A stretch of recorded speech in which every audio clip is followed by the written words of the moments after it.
नमस्कार, यहाँलाई इतिहास सम्बन्धी तथ्य जानकारी दिने यस हिस्ट्री इन नेपाली च्यानलमा स्वागत छ। इतिहासका धेरै नखुलेका पानाहरूमा यो घटना पनि पर्दछ। यसबारे धेरै नेपालीहरू अनभिज्ञ रहेका छन्।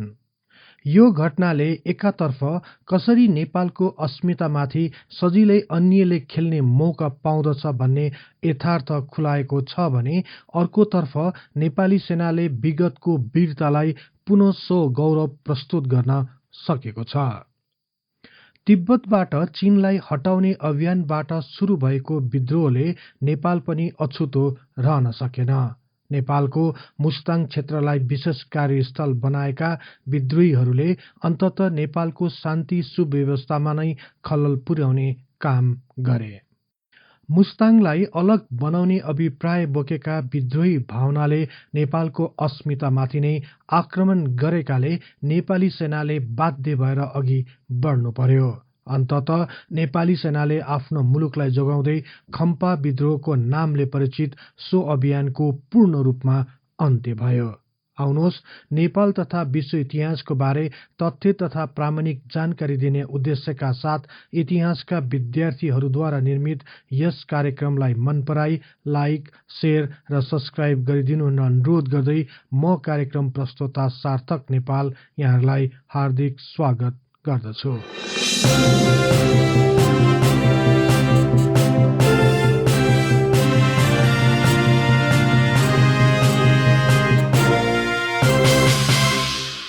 चीनले तिब्बतमाथि नियन्त्रण गर्नु पूर्व तत्कालीन तिब्बती सरकारसँग बुदागत विभिन्न सम्झौताहरू गरेका थिए।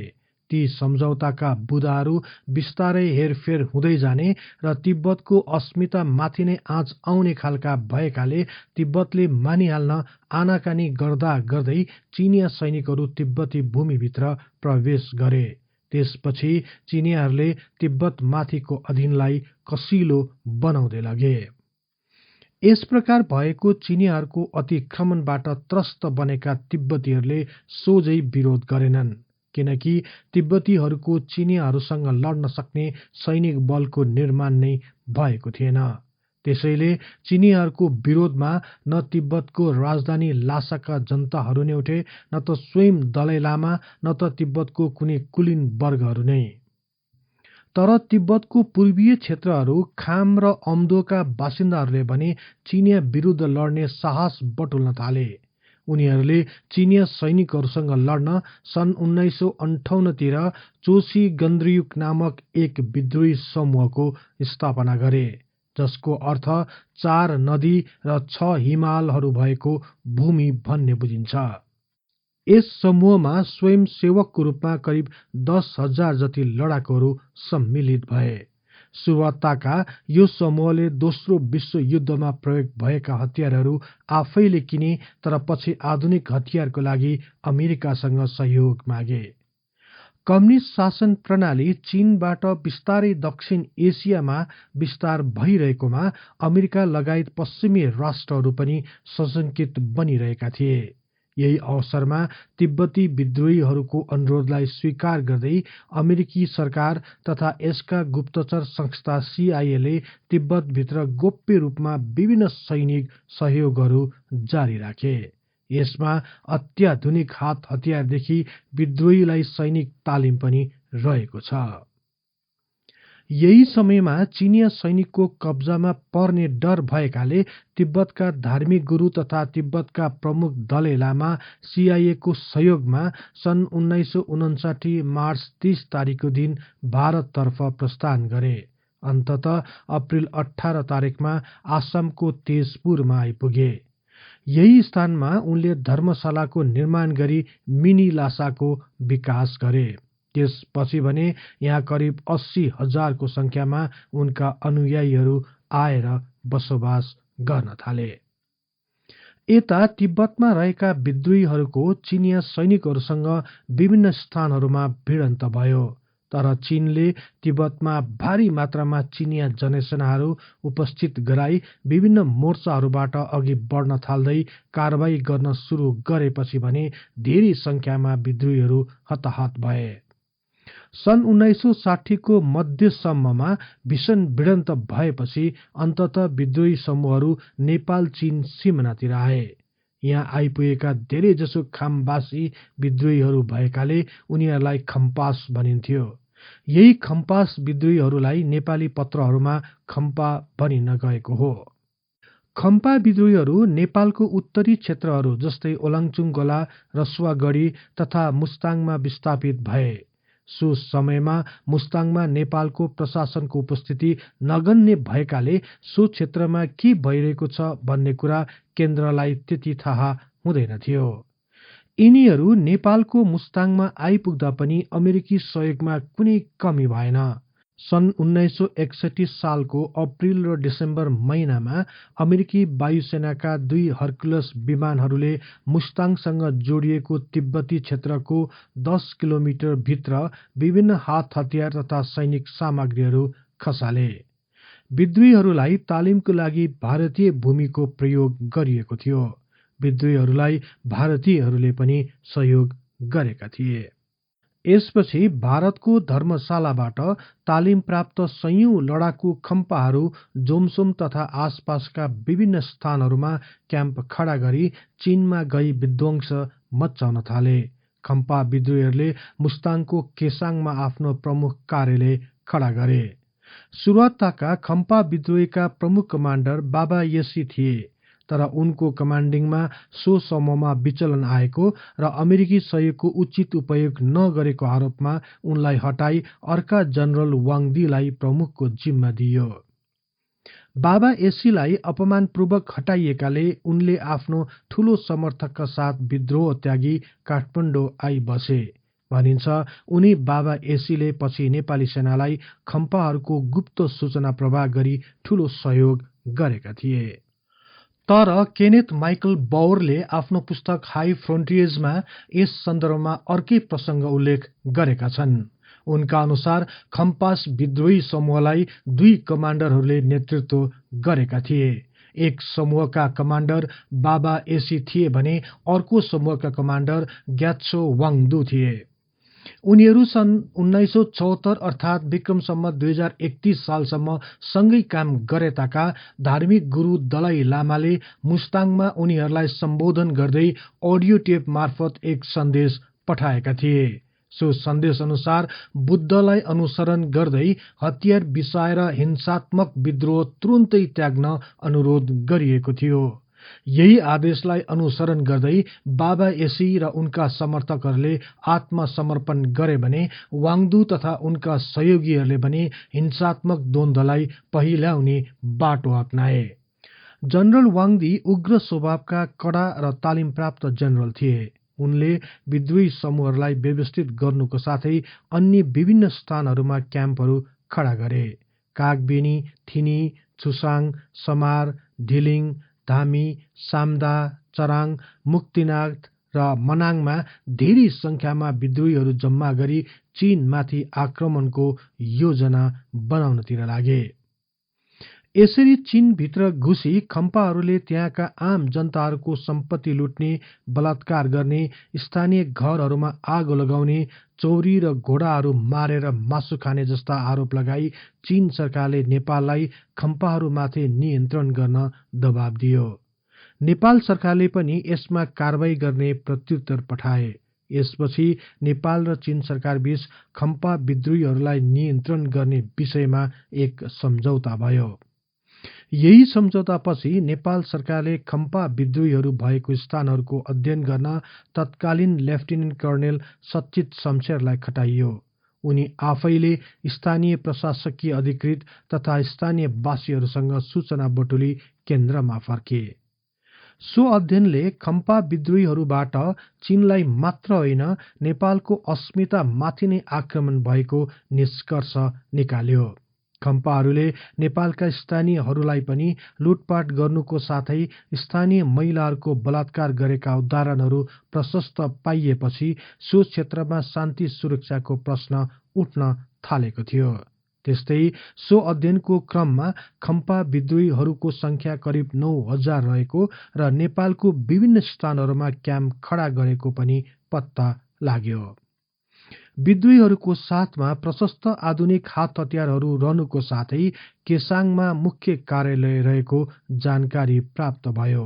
त्यस्तै अर्को महत्वपूर्ण कुरा के हो भने विद्रोहीहरूले मुस्ताङ क्षेत्रमाथि आधिपत्य कायम गर्दै मुस्ताङ पूर्ण रूपमा कब्जा गर्ने योजना पनि रहेको कुरा पनि थाहा लाग्यो। यसबारे कतिपय अभिलेखहरूमा मुस्ताङ कब्जा गरी यही क्षेत्रबाट चीनमाथि आक्रमण गर्ने योजना रहेको र सो योजनाको सन्दर्भमा दलै लामाले पनि समर्थन गरेका थिए भनी उल्लेख गरिएको छ। यसरी राष्ट्रमाथि आँच आएको निष्कर्ष भएपछि विक्रम सम्वत 2031 सालको प्रारम्भतिर नेपाली सेनाका प्रधान सेनापति सिंहबहादुर बस्नेतले तुरन्त एक्सनको आदेश दिए, जस अनुसार तत्कालीन सहायक रथी सिंह प्रताप शाहलाई अपरेसन कमान्डरमा नियुक्ति गरियो। यो अपरेसनलाई बाह्य रूपमा एक सैनिक अभ्यासको रूपमा प्रदर्शित गरियो। कतिपय जानकारहरूका अनुसार तत्कालीन अमेरिकी तथा भारतीय सरकारलाई नचिडाउने अभिप्राय स्वरूप यो गरिएको थियो भन्ने गरिन्छ। त्यसपछि लेफ्टिनेन्ट कर्णेल सच्चित शमशेरको नेतृत्वमा पोखरा स्थित श्रीनाथ गणको 2 कम्पनीहरू, इन्द्रध्वज कम्पनी र नारायण दल कम्पनीको एक प्लाटुन तयार गरियो। साथमा राजदलका तोपहरू, गणेश दलका सञ्चार तथा कालीप्रसाद गणका फिल्ड इन्जिनियरिङ साधनहरू समेत समावेश गरियो। त्यसपछि यी एकत्रित नेपाली सेनाहरू विक्रम सम्वत 2031 साल श्रावण 1 गते पोखराबाट जोमसोममा पुगे। योजना अनुसार नेपाली सेनाका विभिन्न दलहरू विद्रोही खम्पाहरू रहेको स्थानहरूलाई घेराउ गर्न खटिए। खम्पा विद्रोहीहरू भाग्ने मुख्य क्षेत्र जस्तै छार्का र मनाङमा एक ठूलो नेपाली सैनिक दल कसिएर तयारी अवस्थामा बसे। सुरुमा विद्रोहीहरूलाई मनोवैज्ञानिक दबाव दिन एक पत्र पठाइयो। सो पत्रमा विद्रोहीहरूलाई हतियार बुझाई आत्मसमर्पण गर्ने, अन्यथा कारवाही गर्न सकिने भन्ने आशय उल्लेख गरिएको थियो। ब्रिगेडियर जनरल सिंह प्रताप शाहले उक्त पत्र सिधै विद्रोही गुटका नाइके वाङदीकोमा पठाए। तत्कालै प्राप्त पत्रको प्रत्युत्तरमा श्रावण 5 गतेसम्ममा आत्मसमर्पण गरी हतियार बुझाउने बेहोरा उल्लेख गरिएको थियो। प्रत्युत्तर पाएपछि नेपाली सेना केही ढुक्क त भयो, तर पूरै विश्वास हुन भने सकेन। यही कारण नेपाली सेनाले आफ्नो सक्रियतालाई कायम नै राख्यो। त्यसपछि साउन 5 गते भनी आएकोमा वाङदीले पुनः समय बढाएर साउन 11 गतेसम्म म्याद थप मागे। म्याद थपको कुनै कारण नदेखाई अलमलाई रहने षड्यन्त्रबाट नेपाली सेना केही असमञ्जसमा पर्यो। तर यही समयमा केही संख्यामा खम्पा विद्रोहीहरूले आत्मसमर्पण गर्दै हतियार बुझाए। तर 11 गतेसम्मको पर्खाइपछि पनि फेरि साउन 16 गतेको मध्य रातिसम्ममा सम्पूर्ण हतियार बुझाइसक्ने गरी म्याद थप गर्न आग्रह सहितको पत्र पठाए। वाङदीको यस कार्यबाट आजित भएका नेपाली सेनाहरू अब नरोकिने र अघि बढ्ने निष्कर्षमा पुगे। विद्रोहीहरूको प्रमुख कार्यालय रहेको केसाङतर्फ अघि बढे। नभन्दै श्रावण 17 गतेका दिन नेपाली सेनाहरूले ठूलो उपलब्धि प्राप्त गरे। केसाङ स्थित विद्रोहीहरूले धेरै संख्यामा विभिन्न हात हतियार, गोला बारूद तथा सैन्य सामग्रीहरू माटोमा गाडिएको अवस्थामा फेला पारे। त्यहाँ केही खम्पा विद्रोहीहरू पनि समातिए। उनीहरूले खम्पा विद्रोही नेता वाङदी आफ्ना केही समर्थकहरूसहित भागेको जानकारी दिए। यही समयताका केन्द्रबाट युद्ध निर्देशक सहायक रथी भरत केशर सिंहबाट ब्रिगेडियर जनरल सिंह प्रतापलाई एक पत्र आयो। सो पत्रमा वाङदी हाम्रा मित्र हुन्, उसलाई आफ्नो सुरक्षाको लागि 40-50 जना सशस्त्र गार्ड राख्न दिनु, अन्त्यमा उसले सबै बुझाएर आफू पनि आत्मसमर्पण गर्नेछ भनी उल्लेख गरिएको थियो। तर पनि नेपाली सेना अघि बढिरह्यो। अर्को दिन छुसाङ, समार, घिलिङ तथा धमी क्याम्पहरूमाथि आक्रमण गरी कब्जा गर्दै केही खम्पा विद्रोहीहरूलाई पनि पक्रन सफल भए। बन्दी बनाएका खम्पा विद्रोहीहरूका अनुसार 50-60 जना आफ्ना नजिकका खम्पा सैनिकहरूसहित थुप्रै खच्चडमा लाखौं नगद, अत्याधुनिक हात हतियार तथा बहुमूल्य सामग्रीहरू लिएर गएको जानकारी नेपाली सेनालाई प्राप्त भयो। त्यस्तै वाङदी टिङ्कर लिपु हुँदै भारत पस्ने योजना रहेको पनि थाहा पाए। त्यसपछि उनीहरू गएको बाटो पहिल्यै कब्जामा पार्न विभिन्न योजनाहरू बनाइए। वाङदीको यात्राको बारेमा सही जानकारी नभए तापनि नेपाली सेना पूर्व पश्चिम दुवै दिशातिर आफ्ना सैनिकहरूलाई चनाखो बनाइरह्यो। अचानक भदौ 20-21 गतेतिर वाङदीको समूह सिमीकोटको यारी गाउँ नजिक आएर राति चौरी लुटेर भोज खाएको, नाचगान गरी केटीहरूलाई जबरजस्ती गरेको खबर प्राप्त भयो। त्यसको अर्को दिन बिहानै गाउँमाथिको चौकी कब्जा गरी हतियार लुटे तापनि वायरलेस सेट भने यथावत हुन दिएको जानकारी पाए। गाउँमाथिको आक्रमण भएको खबर नेपालको गोरखापत्रमा पनि छापियो। यसै विषयलाई लिएर राष्ट्रिय पञ्चायतमा माननीयहरूले उद्दुम मचाए। देशमा शान्ति सुव्यवस्था कायम गर्न नसकेको आरोपमा तत्कालीन गृह मन्त्रीको राजीनामाको पनि माग भयो। यो खबरपछि भने नेपाली सेनाहरू झन सतर्क भए। यसपछि नेपाली सेनाले नेपालगञ्ज स्थित ब्रिगेडियर जनरल आदित्य शमशेरलाई कारबाही गर्न आदेश दियो। नेपाली सेनालाई कुनै पनि हालतमा वाङदी नछुट्ने रणनीति अनुसार वाङदीको समूहलाई घेर्न विभिन्न मोर्चा बनाई विभिन्न स्थानहरूमा सजग रहन आदेश दियो। नभन्दै अरिदमन कम्पनीका जमदार दानबहादुर चन्दको नेतृत्वमा नेपाल भारत चीनको सिमानाको केही 100 मिटर टाढा रहेको टिङ्कर लिपुमा वाङदीको समूहलाई आफ्नो जालमा पार्न सफल भए। भदौ 30 गतेको बिहानी पख अचानक टिङ्कर लिपुको एम्बुसमा थुप्रै खच्चरहरूका साथ खम्पाहरूको लस्कर देखा पर्यो। उनीहरू छेउमा आइपुग्न साथ नेपाली सेनाहरूले आक्रमण गरे। नभन्दै अग्रपन्थीमा रहेका विद्रोहीहरू हताहत भए। भाग्न सक्ने जति केही अग्लो स्थानतिर भागे भने केही विद्रोहीहरूले जवाफी फायर गर्नतिर लागे। तर तयारी अवस्थामा रहेका नेपाली सेनाको अगाडि विद्रोहीहरूको केही लागेन। तर केही विद्रोहीहरूले खम्पा विद्रोहीहरूको लास तानेर लाने प्रयत्न गर्दा गर्दै उनीहरू पनि त्यही ढेर भए। बाँकी रहेका केही विद्रोहीहरू भागेर केही 100 मिटर पर रहेको भारत नेपाल सिमाना स्थित पुल तर्न सफल भए। पछि लासको पहिचान गरियो। विद्रोहीहरूले वाङदीको लासलाई लैजान प्रत्याक्रमण गरेका रहेछन्। यस प्रकार वाङदीको मृत्युसँगै खम्पा विद्रोह पनि सदाको लागि अन्त्य भयो।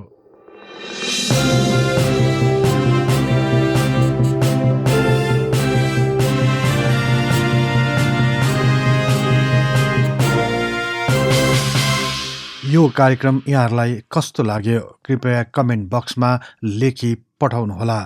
यस्तै रोचक तथा तथ्य इतिहासको लागि हिस्ट्री इन नेपाली च्यानललाई सदैव सम्झनुहोस्। इतिहासको कुनै पनि कालखण्डबारे तपाईँलाई सुन्न र बुझ्न चाहना राख्नु भएको छ भने तल रहेको कमेन्ट बक्समा उल्लेख गर्नुहोस्। हामी सोबारे प्राथमिकताका साथ कार्यक्रम बनाउने नै छौँ। जाँदा जाँदै यस च्यानललाई लाइक, शेयर र सब्सक्राइब गर्दै बेल आइकनमा क्लिक गरी हाम्रो यो तथ्य इतिहासको बारे ज्ञान प्रसार गर्ने लक्ष्यलाई साथ दिनुहोस् भन्दै अर्को कार्यक्रममा फेरि भेट्ने बाचा गर्दै म सार्थक नेपाल बिदा हुन्छु। हवस् त, नमस्कार।